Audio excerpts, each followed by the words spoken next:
Organic compound के sources क्या हैं, फॉसिल फ्यूल क्या होते हैं, हम फॉसिल फ्यूल्स को क्यों यूज करते हैं, कार्बोनाइजेशन और फ्रैक्शनल डिस्टिलेशन में क्या डिफरेंस है, इन दोनों को हम किन पर्पस के लिए यूज करते हैं, इन सब सवालात के जवाब इस टॉपिक में हम कवर करेंगे, जो कि है sources of organic compound.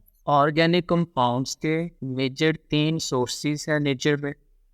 Number 1 coal, number 2 petroleum and number 3 natural gas. और ये तीनों सोर्सेज हमें फॉसिल फ्यूल से मिलते हैं। Fossil fuels are made from decomposing plants and animals over long period of time under earth. इसका मतलब fossil fuel plants और एनिमल्स की डिकम्पोजिशन से बनते हैं, जो कि हजारों सालों से जमीन की तह हो रही है। टेम्परेचर और प्रेशर बहुत अहम रोल प्ले करते हैं डिकम्पोजिशन में, क्योंकि हाई टेम्परेचर और प्रेशर की वजह से एटम्स की एनर्जी बहुत बढ़ जाती है और वो ज़्यादा फोर्स के साथ एक दूसरे से कोलाइड करते हैं, जिसकी वजह से उनके दरमियान जो बाउंड होते हैं वो टूट जाते हैं। जितना हाई टेम्परेचर और प्रेशर होगा उतनी जल्दी डिकम्पोजिशन होगी। हम फॉसिल फ्यूल क्यों यूज़ करते हैं, इसका कोई एक ही जवाब नहीं है। बहुत से फैक्टर हैं जिनकी वजह से हम फॉसिल फ्यूल को यूज़ करते हैं और करते जा रहे हैं। फर्स्ट फैक्टर है efficiency. Fossil fuels are fantastic at their job. They are energy dense. Small amount of fuel produce lot of energy. Fossil fuels अपने काम में लाजवाब होते हैं। इनका काम क्या होता है?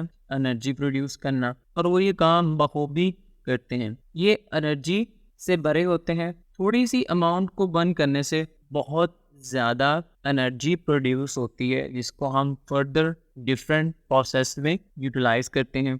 इसलिए हम फॉसिल फ्यूल्स को एफिशिएंट कहते हैं कि अपने काम में बहुत ज़्यादा एफिशिएंट होते हैं, जो कि एनर्जी प्रोड्यूस करना है। Convenience. Fossil fuels are readymade. We can access their energy any time and anywhere. इसका मतलब फॉसिल फ्यूल्स रेडीमेड होते हैं, हमें सिर्फ इनको एक्सट्रैक्ट करना होता है, प्यूरिफाई करना होता है, और फिर हम इनको कहीं भी किसी भी वक्त यूटिलाइज कर सकते हैं, इनसे एनर्जी प्रोड्यूस करवा सकते हैं। Third and last factor is well established. Fossil fuels are well established. They have been used from 200 years. Fossil fuels are stable. We know their potential usage and their worst aspect. इसका मतलब fossil fuels बहुत ज़्यादा well established हैं। हम 200 सालों से fossil fuels को use कर रहे हैं एनर्जी प्रोडक्शन के लिए। डिफरेंट कंट्रीज़ में जो इंडस्ट्रियल रेवोल्यूशन आई है वो फॉसिल फ्यूल्स की ही वजह से आई है। हमें पता है फॉसिल फ्यूल्स का पोटेंशियल एनर्जी प्रोड्यूस करने में, और इसके हम ख़तरनाक एस्पेक्ट्स को भी जान सकते हैं कि वो क्या क्या हैं। ये कुछ फैक्टर्स हैं जिनकी वजह से अभी तक हम फॉसिल फ्यूल्स को यूज़ कर रहे हैं, लेकिन इन्वायरमेंट इफेक्ट की वजह से हम फॉसिल फ्यूल्स को किसी दूसरे इन्वायरमेंटल फ्रेंडली एनर्जी सोर्स से रिप्लेस कर रहे हैं। ये था फॉसिल फ्यूल्स का एक ब्रीफ सा इंट्रोडक्शन। हमारा नेक्स्ट टॉपिक है कोल यानी कोयला। Coal is a black brownish black substance which is formed in sedimentary rocks having high amount of carbon. कोयला एक ब्लैक ब्राउनिश ब्लैक कलर का सब्सटेंस होता है जो कि सेडिमेंट्री रॉक्स में पाया जाता है। सेडिमेंट्री रॉक्स ऐसी रॉक्स होती हैं जो हजारों साल पहले ऑर्गेनिक मैटर की कॉम्बिनेशन या सेडिमेंटेशन से बनती है। कोयला भी एक सेडिमेंट्री रॉक है जिसको हम अर्थ क्रस्ट से निकालते हैं। कोयले में कार्बन एटम की परसेंटेज बहुत हाई होती है, up to 92%। How coal form? Coal formed by remain of trees buried inside earth crust due to high pressure and temperature and bacterial decay। 500 से 1000 साल पहले दरख्तों के बाकियात जो अर्थ क्रस्ट में दफन हो गए थे, हाई प्रेशर और टेम्परेचर की वजह से कोयले में कन्वर्ट हो गए, और ये कन्वर्जन हाई प्रेशर और टेम्परेचर की वजह से हुई। बैक्टीरियल डिके बहुत इंपॉर्टेंट रोल प्ले करता है वुड में मौजूद ऑर्गेनिक कंपाउंड्स को ब्रेक करने में। हाई प्रेशर, बैक्टीरियल डिके और केमिकल रिएक्शंस की वजह से वुड कोयले में कन्वर्ट हो जाती है। कोयले में 92% तक कार्बन होती है। अगर नीचे डायग्राम में देखें तो वुड पीट में कन्वर्ट हो रही है due to bacterial and chemical reaction.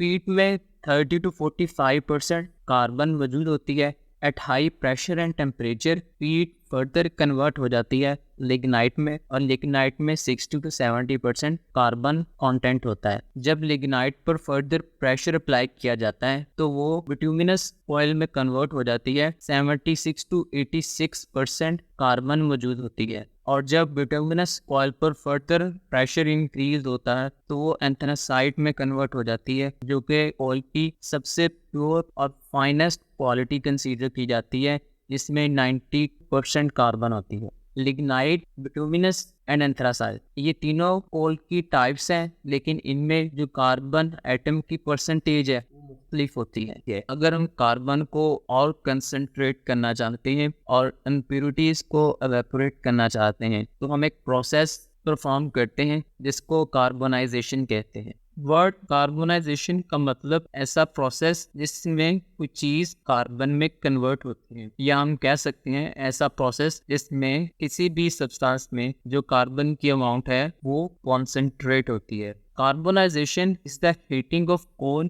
in the absence of oxygen or air. Majorly carbonization कोयले की जाती है at high temperature range from 500 to 1000 Celsius. इस टेम्परेचर पर जितने भी volatile matter मौजूद होता है कोयले में वो evaporate हो जाते हैं और पीछे प्योर कार्बन containing compound बाकी रह जाते हैं, like coke, coal gas and coal tar. Carbonisation को हम डिस्ट्रक्टिव डिस्टिलेशन भी कहते हैं। डिस्ट्रक्टिव डिस्टिलेशन इसलिए कहते हैं क्योंकि हम इसमें कोल को बहुत हाई टेम्परेचर पर हीट करते हैं, जिसकी वजह से वो ब्रेक हो जाता है और जितने भी वोलेटाइल कंटेंट होता है कोयले का वो सारा का सारा एवेपोरेट हो जाता है, और बाकी जो प्रोडक्ट बनती है उनको फिर फर्दर हम प्योरीफाई कर लेते हैं। Coke, coal gas and coal tar के मिक्सचर को फ्रैक्शनल डिस्टिलेशन से सेपरेट करते हैं। Fractional distillation is a technique to separate miscible liquids. Miscible liquids ऐसे लिक्विड्स होते हैं जो एक दूसरे में सॉल्युबल हो मगर उनमें डिफरेंशिएट कर पाना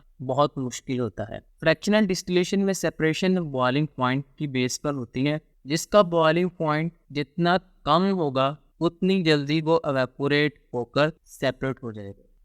here is a flow sheet diagram जिसमें ये दिखाया जा रहा है कि ऑर्गेनिक कंपाउंड के मिक्सचर को हीट किया जा रहा है, जिसका बॉइलिंग पॉइंट जितना कम होता है उतनी जल्दी वो इवेपोरेट हो जाता है। जब वो इवेपोरेट होता है फर्दर और डिस्टिलेशन अडॉप्टर के पास पहुंचता है तो वो कंडेंसर की तरफ मूव करना शुरू कर देता है, जहाँ पे टेम्परेचर बहुत कम होता है, जिसकी वजह से जो वेपर्स हैं वो दोबारा कॉन्सेंट्रेट होकर लिक्विड में कन्वर्ट हो जाते हैं और उसको हम सेपरेट आउट कर लेते हैं। इसी तरह इस प्रोसेस को दोहराया जाता है, जिसका बॉइलिंग पॉइंट आता है उसके वेपर्स को कंडेंस करके इस तरह सेपरेट आउट कर लिया जाता है। ये था फर्स्ट पार्ट, सोर्सेज ऑफ